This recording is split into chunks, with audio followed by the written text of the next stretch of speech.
Rain pattered against the cafe window, a steady rhythm against the quiet murmur of afternoon conversations. Asher stood by the glass, his weathered fingers tracing the rim of a hot teacup. Across the street, a woman and child huddled beneath the awning of a closed supermarket, seeking shelter from the downpour. A luxury car slowed to a stop, its window lowering. The man inside spoke briefly, then the security guard approached, gesturing for the mother and child to leave. The car rolled away smoothly. Asher set down his cup and gripped his old umbrella tightly. 5 a.m., in a small apartment in an aging complex. Asher carefully placed the old umbrella in the corner, the final gift from his wife before she succumbed to illness 3 years ago. "Protect her as you protected me," were her last words. His right knee ached, an old military injury that flared up when rain approached. He prepared a simple breakfast for Rosalind, his 8-year-old daughter, while checking her homework and readying her school uniform. The refrigerator stood nearly empty. On the wall hung a calendar with tomorrow's date circled. The deadline for this semester's tuition payment. Before taking Rosalind to school, Asher applied ointment to the mild burn on his hand, evidence of his work as a kitchen assistant at a local restaurant. He glanced at his watch and sighed. Today he would need to work an extra shift at the gas station to gather enough money for Rosalind's school fees. The lines on his face deepened, but his movements remained precise and determined. He had promised his late wife that their daughter would have opportunities they never had, and he intended to keep that promise, no matter the cost to himself. At the school gates, luxury cars lined the curb.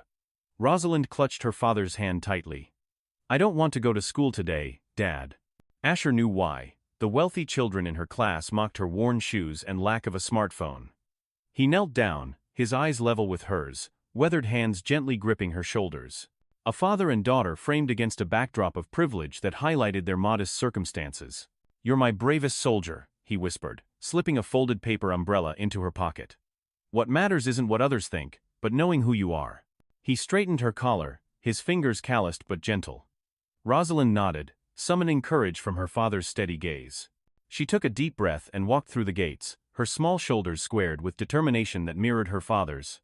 Across town, in a 20th floor office with panoramic city views, Evelyn reviewed financial reports at her desk.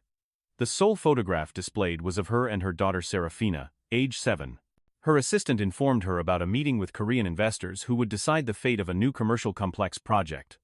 One that would transform the old apartment complex where Asher lived into an upscale shopping center. The numbers looked promising: projected revenues, tax benefits, employment opportunities for the district. What the spreadsheets didn't show were the lives that would be displaced. Evelyn's phone rang, Seraphina's school calling to report that her daughter had skipped class again. She sighed deeply. This was the 3rd time this month.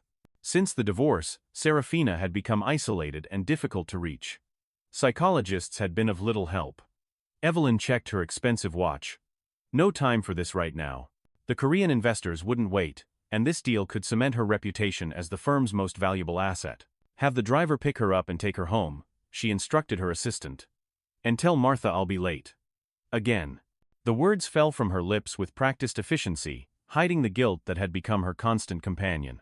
Her ex-husband's parting words echoed in her mind. "You're married to your work, Evelyn. Our daughter is just another appointment in your calendar." She had dismissed his accusation then, but the empty feeling in her chest when she returned to an already sleeping Seraphina each night had become harder to ignore. En route to a meeting at an exclusive restaurant, Evelyn's car passed through a local market.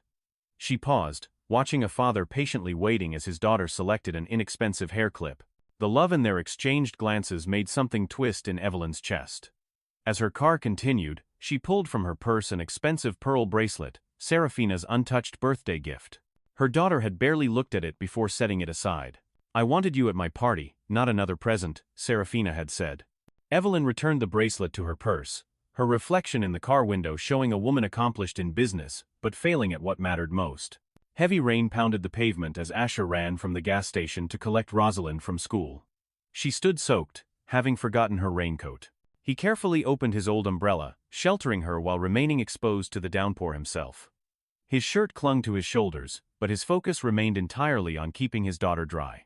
The rain didn't matter to him. What mattered was the smile returning to Rosalind's face as she looked up at her father, her protector against all elements, both natural and social. "Did you use the paper umbrella I gave you?" he asked, gently wiping raindrops from her cheeks. "I kept it safe," Rosalind replied, patting her pocket. "Tommy tried to take it, but I remembered what you said about being brave. Asher's heart swelled with pride at her resilience, even as he worried about the growing hole in her left shoe that the rain had surely found. Simultaneously, Evelyn's luxury vehicle pulled up to the school entrance. Seraphina sat silently in the back seat, refusing to look at her mother. Evelyn tried to maintain patience. "You need to tell me what's happening, Seraphina." Her tone balanced between authority and pleading. The voice of a woman accustomed to solving problems but finding herself helpless with her own child. "I want to go to Dad's," Seraphina replied coldly.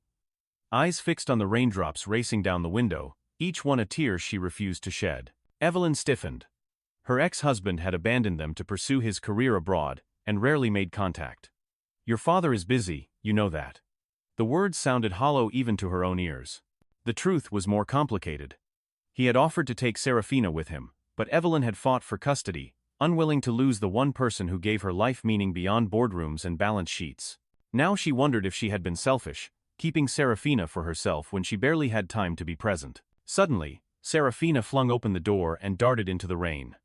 Evelyn gasped and pursued her. In the chaos, Seraphina collided with Rosalind, knocking the schoolbag from her hands. Books and homework scattered, soaking in puddles. Rosalind frantically gathered her papers, assignments she had spent all night completing, now running with ink. Tears mixed with raindrops on her cheeks as she tried to salvage the work her father had helped her with until midnight, despite his exhaustion. Asher rushed to his daughter, extending the umbrella to cover both children. When Evelyn arrived, she found her daughter sheltered beneath a shabby umbrella held by a dripping wet stranger. Her designer suit was already soaked, her carefully styled hair plastered to her face. For a moment, the corporate executive vanished, replaced by a mother afraid for her child. "Take your hands off my daughter," Evelyn shouted, pulling Seraphina away. Her voice carried the sharp edge of authority that commanded boardrooms but seemed out of place in this moment of childhood mishap. "I'm only trying to help," Asher explained calmly, still sheltering Rosalind as she attempted to salvage her soggy homework. His voice carried no judgment. Only the quiet assurance of a man accustomed to navigating difficult situations with dignity.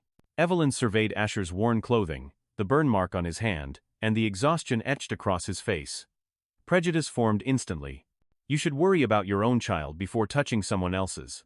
The words came automatically, a defensive reflex born from years of maintaining control in all situations. Asher didn't respond to the barb. He simply turned to comfort Rosalind, who wept over her ruined work. "It's okay, sweetheart. We'll redo it. I'll help you." His voice remained steady, devoid of the anger he would have been justified in feeling. Instead, he focused entirely on his daughter's distress, gathering the wet papers with careful hands that had known both violence in war and tenderness in parenthood. "Seraphina, get in the car now," Evelyn commanded, her professional mask firmly back in place. She reached for her daughter's arm, but Seraphina remained rooted to the spot. But Seraphina remained still, watching Rosalind cry. She slowly bent down and picked up a waterlogged book. "I'm sorry," she said softly. The word seemed to surprise her as much as everyone else, a crack in the wall of silence she had built around herself. Evelyn froze in surprise. This was the first time she'd heard her daughter speak to a stranger since the divorce. Something about this rain-soaked scene had penetrated Seraphina's carefully constructed isolation. Asher smiled gently at Seraphina. "That's all right. Sometimes the worst things bring opportunities to make things better." The simplicity of his wisdom contrasted sharply with the complex negotiations and strategic planning that filled Evelyn's daily life. The simple statement captured Seraphina's attention. She turned to her mother. "I want to help fix her homework." Her eyes held a spark of life that Evelyn hadn't seen in months, a desire to connect that had been dormant for too long. Evelyn hesitated. Her entire career had been built on evaluating people and situations. Every external sign told her this man was not trustworthy. Yet the patient calmness in his eyes contradicted her initial assessment. She found herself momentarily unable to reconcile the man's appearance with the gentle authority he exuded. "We need to leave," Evelyn said curtly, guiding Seraphina back to the car. The moment of connection broken, replaced by the practiced efficiency that had become Evelyn's default response to emotional complexity. As they drove away, Seraphina looked out the window at the man still patiently sitting in the rain, helping his daughter reorganize her wet pages. Father and daughter huddled together under the umbrella, a picture of mutual support despite their circumstances. "Why did you act like that?" Seraphina asked. Her gaze still fixed on the scene they were leaving behind. Evelyn didn't answer. On the steering wheel, her fingers trembled slightly. She had no adequate explanation for her behavior, Only the uncomfortable realization that she had reacted from prejudice rather than reason, she who prided herself on rational decision-making in all circumstances. 3 days later, Asher worked the evening shift at a cafe near the hospital. He wiped tables while glancing at the clock. 1 hour remained in his shift, but Martha had texted that Rosalind was running a fever. Worry creased his brow, but his movements remained methodical. Customers came and went, unaware of the battle between responsibility and concern raging within him. Evelyn entered the cafe, looking exhausted. She had just left the emergency room. Seraphina had fallen during ballet class and needed several stitches. She recognized Asher immediately, though he didn't notice her. For a moment, she observed him working, the same quiet dignity evident in his movements that she had seen in the rain. Something about his demeanor reminded her of her father, who had worked 2 jobs to put her through college before cancer took him. The memory softened her expression. When Asher brought her order, Evelyn spoke up. "I think we met at the school." Her voice carried none of the sharpness from their previous encounter, only the weariness of a long day. Asher looked up, surprised. Recognition flickered in his eyes, but no resentment. "Yes. I hope she's all right." His concern seemed genuine, despite how she had treated him. "Seraphina got 4 stitches today," Evelyn replied, her voice weary. She didn't even cry. Pride mingled with sadness in her tone, proud of her daughter's strength but pained that Seraphina had learned to bear hurts alone. "She's brave like her mother," Asher offered with a small smile.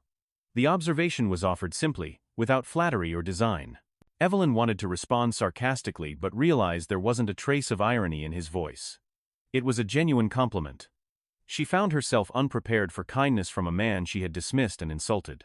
"I'm sorry about the other day," Evelyn said, surprising herself. Apologies were rare in her vocabulary. In the corporate world, they were often perceived as weakness. "It's fine. Everyone wants to protect their children," Asher responded simply. His forgiveness came without condition or expectation, as natural as his breathing. Asher's phone vibrated. He checked the message, concern immediately visible on his face. The mask of professional composure slipped, revealing the father beneath the server's uniform. "Is something wrong?" Evelyn asked. Her curiosity genuine rather than perfunctory. "My daughter has a high fever. The babysitter needs to leave, but I still have an hour left on my shift." The worry in his voice was palpable, a father torn between responsibility to provide and the need to care. Evelyn hesitated. "Do you need help?" The offer felt foreign on her tongue. She was accustomed to delegating problems, not personally addressing them. Asher shook his head. "Thank you, but I'll ask my manager if I can leave early." His pride wouldn't allow him to accept help from the woman who had judged him so harshly days before. While Asher spoke with his manager, Evelyn overheard. "I know this is the 3rd shift this week, and I need the tuition money, but my daughter." The quiet desperation in his voice struck a chord in Evelyn. She remembered her own father saying similar words to his boss when she had been sick as a child. The manager firmly shook his head. "There's a large group coming in an hour. Leaving now means losing your job, Asher." Business necessity trumping human need. A calculation Evelyn had made countless times herself from the other side of the equation. Evelyn watched Asher's shoulders slump, though he nodded in acceptance. When he returned, he caught Evelyn's gaze. Without a word, he continued working, tension evident in his expression. The resignation in his posture spoke volumes. A man accustomed to difficult choices, with no good options. Evelyn abruptly stood.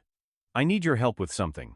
The decision formed in her mind without conscious thought, an impulse that bypassed her usual careful deliberation. "Yes, ma'am?" Asher's response was automatic, the server addressing a customer. "I need someone to take Seraphina home. I have an emergency meeting." The lie came easily, shaped by years of corporate negotiation. Asher's eyes widened. "I can't leave." He gestured helplessly toward his manager. "I'll speak with your manager. This is for my company." Evelyn's voice recovered its authoritative edge, the tone that rarely encountered resistance. 5 minutes later, Asher was permitted to leave. In Evelyn's car, he shifted uncomfortably. "Thank you, but I don't understand." Confusion and gratitude warred in his expression as they pulled away from the cafe. "This is your address, correct?" Evelyn showed him her phone, displaying a map of the apartment complex where Asher lived. Asher looked startled. "How did you know?" Suspicion briefly replaced confusion, a soldier's instinct for potential threats. "I have my ways," Evelyn said with a slight smile. "Getting you home to care for your daughter is the right thing to do. Seraphina is asleep in the back seat. I'll drive you both home." She didn't mention that she had researched him after their first encounter, a habit developed from years of vetting potential business partners. When they arrived, Evelyn stopped outside the old apartment building, the very one targeted by her commercial development project. The reality of the complex was starkly different from the clinical property assessments on her desk. Children played in the courtyard despite the dilapidated surroundings. Neighbors called greetings to each other. It wasn't just real estate, it was a community. Asher carried a feverish Rosalind from Martha's apartment. Evelyn watched the thin girl, feeling a tightness in her throat. The child's face was flushed with fever, but she nestled trustingly against her father's chest. The bond between them was almost tangible, woven from shared struggle and unconditional love. "Thank you," Asher said quietly. "I don't know how to." Words failed him, a proud man unaccustomed to accepting help. "Give me your number," Evelyn interrupted. "I'll call you tomorrow." The request was framed as a command, easier for both of them than acknowledging the unusual kindness that had transpired. After Asher left, Seraphina awoke. "That was the girl from school, wasn't it, Mom?" Her voice was clearer than it had been in months, curiosity replacing the usual apathy. "Yes. What do you think of her?" Evelyn was surprised by her daughter's interest, a welcome change from her usual disengagement. "She looked sad," Seraphina said softly. "I want to help her." The simple statement revealed a compassion Evelyn had feared was lost in the aftermath of the divorce. Evelyn suddenly remembered Asher's old umbrella that he had used to shelter the children in the rain. It still lay on the back seat. Seraphina had picked it up when leaving the hospital. The weathered fabric told a story of years of use, of protection offered without hesitation. "I think we should return this umbrella," Evelyn said, reaching for it.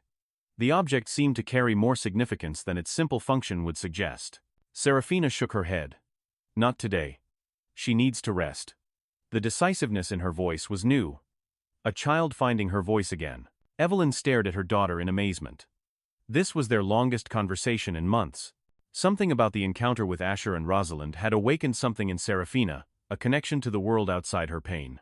1 week later, Evelyn sat in a conference room with Korean investors. On the screen was the design for the commercial complex that would replace the old apartment building where Asher lived. The presentation showed gleaming storefronts, upscale restaurants, and manicured landscapes. A vision of prosperity that would boost property values and generate substantial tax revenue. What it didn't show were the faces of those who would be displaced. "We need a final decision," the partner said. "What's the plan for relocating the residents?" His tone was matter-of-fact, as if discussing moving furniture rather than uprooting lives. Evelyn hesitated. After meeting Asher, she had researched him. A wounded veteran injured in the line of duty, widowed by serious illness, working 3 jobs to support his daughter and pay off medical debts. Where would people like him go when their homes were demolished? The relocation compensation wouldn't cover housing in neighborhoods with schools as good as Rosalind's current one. The human cost, conveniently absent from the financial projections, suddenly seemed impossible to ignore. "I need more time," Evelyn said, surprising everyone in the room.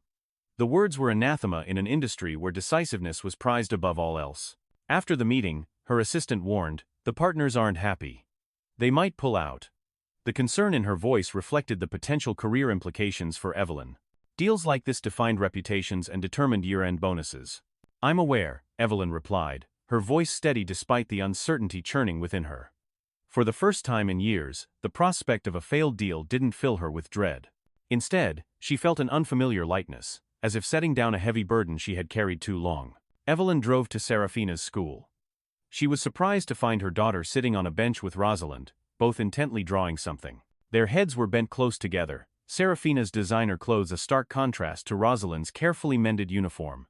Yet in their absorbed concentration, the differences seemed to disappear. "Mom." Seraphina waved excitedly, something that hadn't happened since the divorce. "Rosalind and I are drawing our dream house." The animation in her face transformed her, revealing the child who had been hidden beneath layers of hurt and anger. Evelyn looked at the drawing, a simple house with a flower garden and 2 families having dinner together. The crayon figures held hands across the table, their smiles wide beneath a blue sky filled with yellow sunshine. The image was childish, but powerful in its representation of connection and belonging. "Rosalind's dad taught us to fold paper," Seraphina proudly showed a small paper umbrella.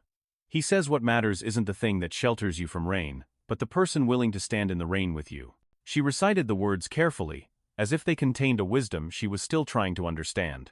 Evelyn looked around and saw Asher standing not far away, smiling as he watched the children. When he caught Evelyn's gaze, he nodded politely and turned to leave.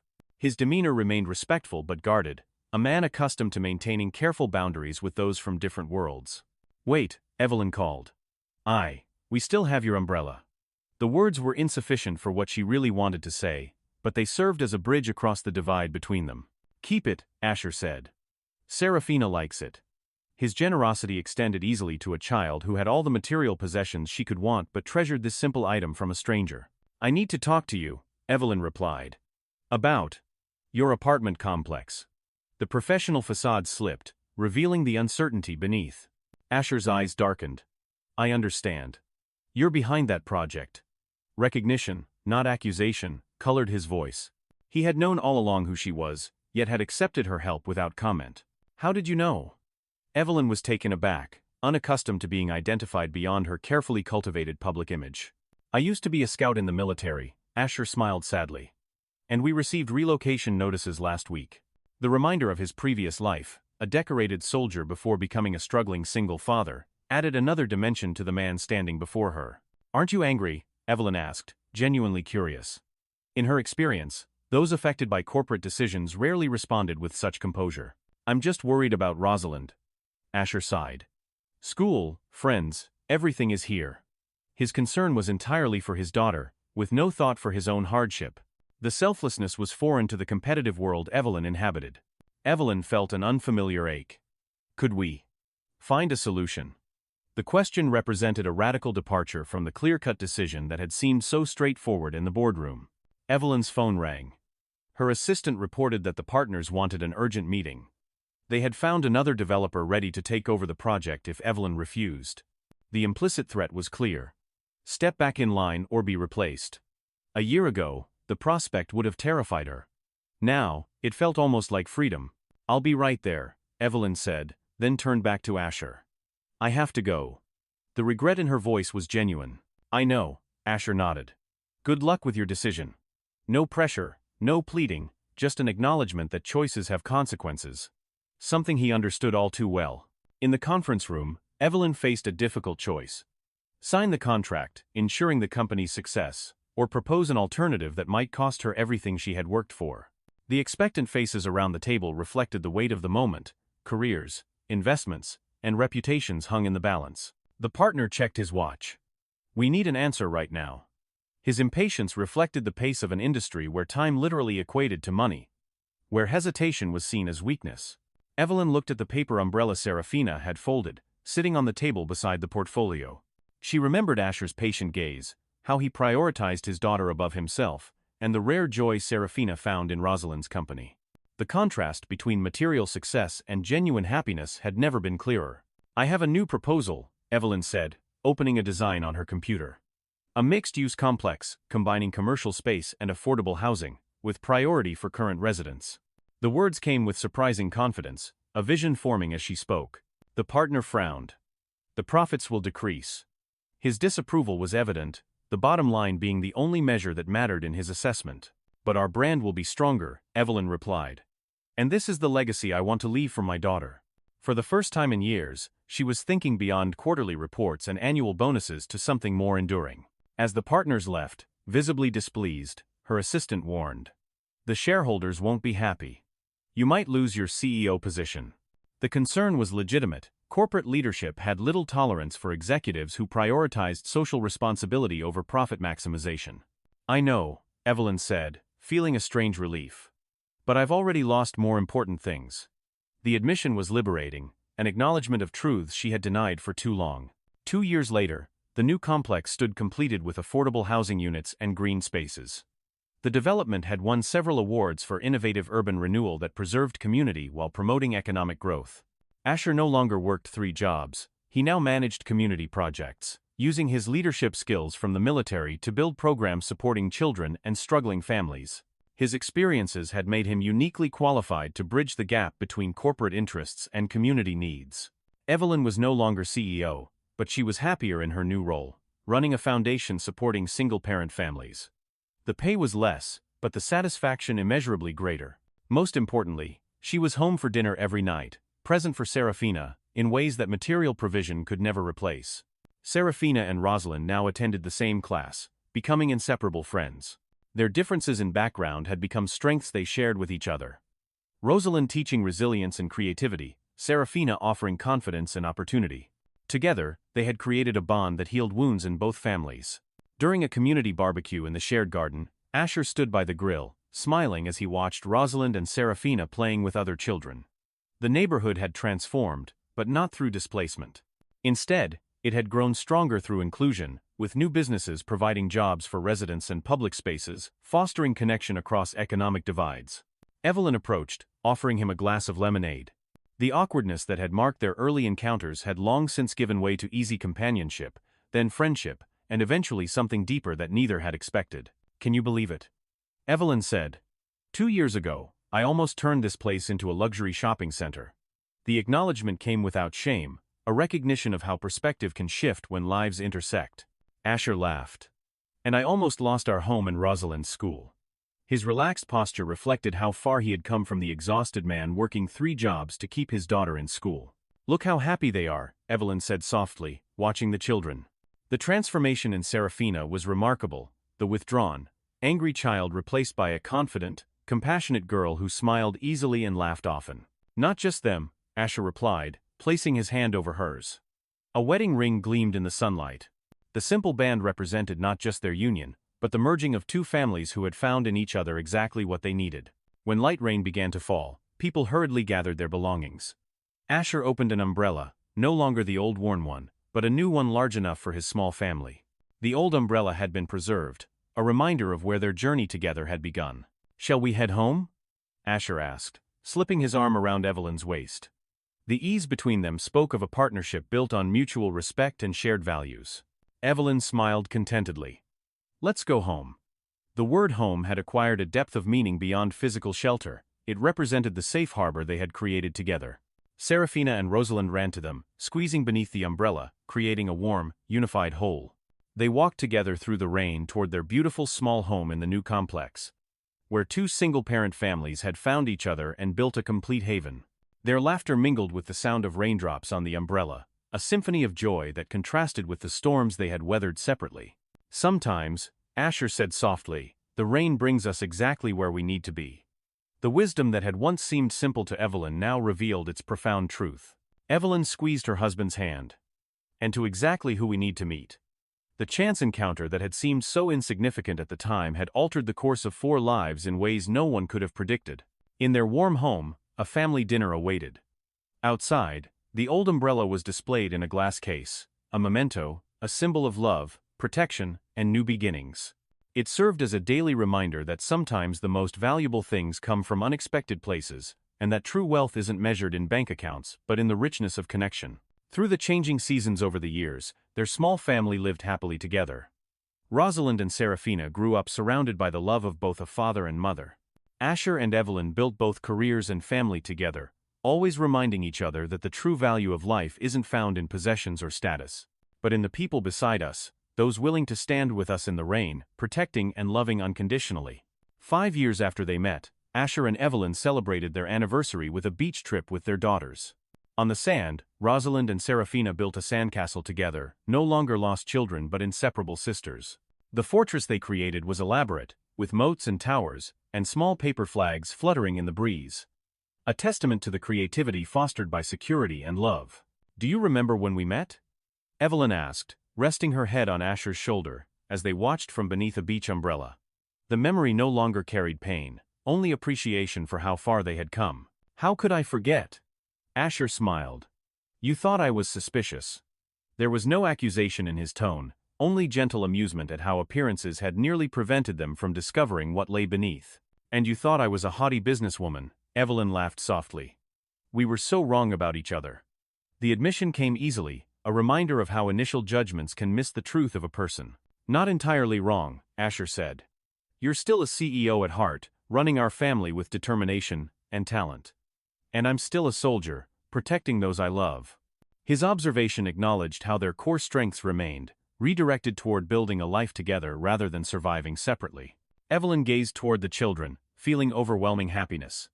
"We've built a real family, haven't we?" The question sought confirmation of what she felt but sometimes could hardly believe, that from broken pieces, they had created something whole and beautiful. Yes, Asher nodded. Not with bricks and mortar, but with love and patience. His hand found hers in the sand, fingers intertwining in a gesture that had become as natural as breathing. As the sunset painted the sky in shades of gold and pink, the family gathered around a small bonfire on the beach. Rosalind and Seraphina shared their future plans. One wanted to become a doctor, the other an architect, but both dreamed of helping people like they once were. Their ambitions reflected the security they now felt.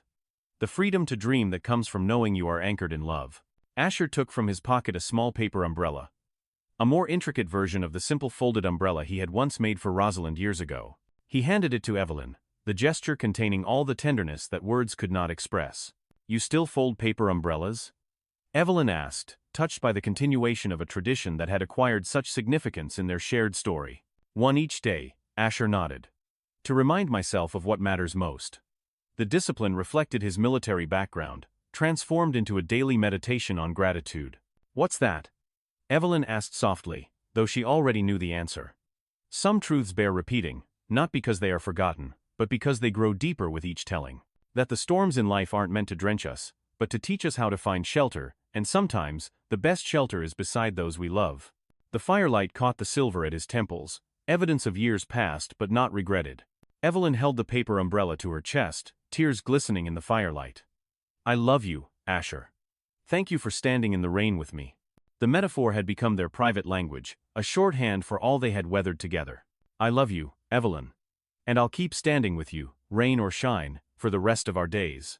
The promise was both simple and profound, a commitment renewed with each challenge faced together. The girls joined them, completing the circle around the fire. Rosalind leaned against her father, Seraphina against her mother, but their hands reached across to connect them all. 4 people who had once been 2 broken families, now whole in ways none had imagined possible. The stars appeared one by one above them, witnesses to a happiness built not on perfect circumstances but on perfect commitment to each other. And when they returned home, the old umbrella in its glass case seemed to carry a new significance, not just a reminder of where they began, but a promise of sheltering love that would protect them through whatever storms still lay ahead. For in finding each other, they had discovered the truth that some gifts come disguised as hardships, and some rainy days lead to the brightest rainbows.